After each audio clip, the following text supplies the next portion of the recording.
All right, let's look at another selection tool. So one of the interesting things about Photoshop is that there's a considerable amount of tools for masking and selection. And the idea is that you try one set of tools. If it doesn't work, you move on to one of the others. So usually what I do is I try using a standard selection tool to solve a problem. If that doesn't, then I'll move on to one of my masking techniques, a quick mask, alpha channel, layer mask, etc., etc., etc. After a while, you'll get used to understanding how these tools work, and you'll begin to tell when it's better to try one over the other.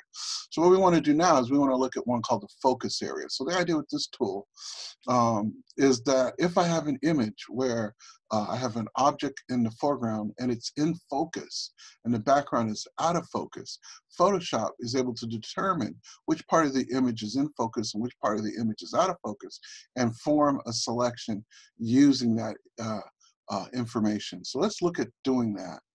Let's go in.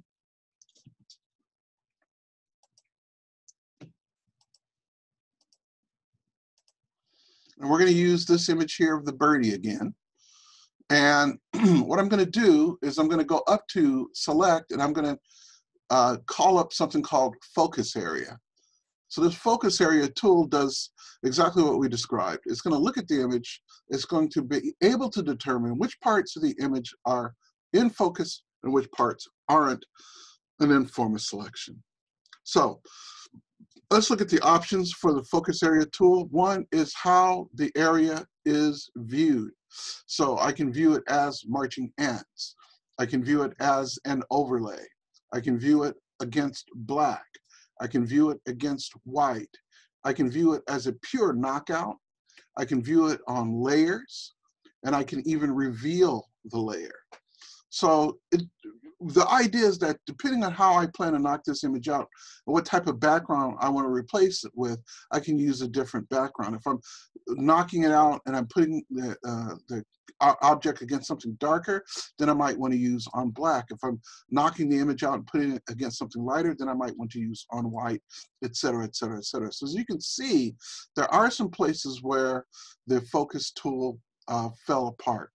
And what I can do is I can modify it. So one is that I can increase the amount of focus range by dragging that. And what that's going to do is it's going to try to capture more of the image as it recalculates, okay? And if I drag it the other way, you'll see that it does the opposite. It actually calculates less and less and less, okay? So pushing it to the right in many times can be advantageous. And then I can also manipulate the image noise level, the noise inside the image itself. And then I have two tools over here. One is to add, and the other is to subtract from the focus area. To or from the focus area, I'm going to click on the add button. And as you can see here, I can see that parts of the image have been destroyed. And I want to add that back in by just clicking over that and dragging. It's going to select that and add it back in. Oh, I added a little too much back in. Let's drag that back a little bit on the focus area. There we go. And then I'm just going to find the parts of the image where it needs to be repaired.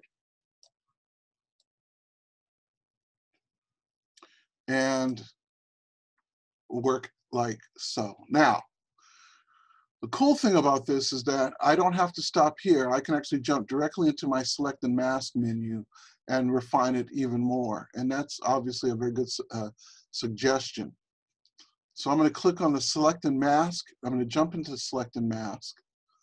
And now what I can do is I can use the refine edge tool to just kind of smooth out those edges.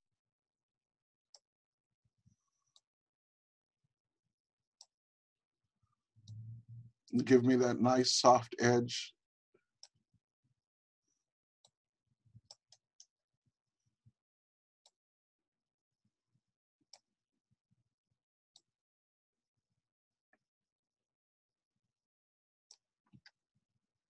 And that's going to help a lot with making this look convincing.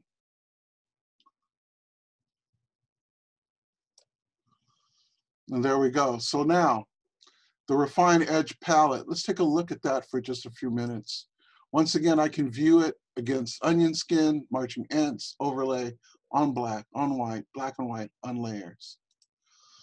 I can adjust the opacity of the background. I can increase the edge detection. I can smooth or feather the edges of the selection. Contrast allows me to take the selection and crimp it inwards or push it outwards. I can shift the edge of the selection. I can take the selection and I can invert the selection. I'm going to set it back to invert, so I'm capturing the critter. And then the last is how I choose to output the selection. So under output, I have selection, layer mask, new layer with layer mask, new document with layer mask. So there's lots of options there. Let's output this to a new layer with layer mask. That's my favorite option. And then I click OK. And I've knocked the image out. And from here, I can do lots of different things. So I'm going to go down, click into the bottom layer, and make a new layer by clicking the Make New Layer button. And I can fill that with a color. So if I come over here to my little dial here, the Create New Fill or Adjustment layer, I can choose a solid color or a gradient or a pattern. I'll choose a solid color. I can make that color any color I want and change the background. And then I can go up to the top layer and I could add a drop shadow. So if I click into here, I can go down to the effects button. Now we'll come back and spend more time with the layer effects and with fills and stuff later. And I'm going to go down and choose drop shadow. And there's my drop shadow. And then I can just adjust the direction of the shadow and the intensity of the shadow, the thickness, and the distance, and the spread and the size of the shadow. Click OK. So that's one option.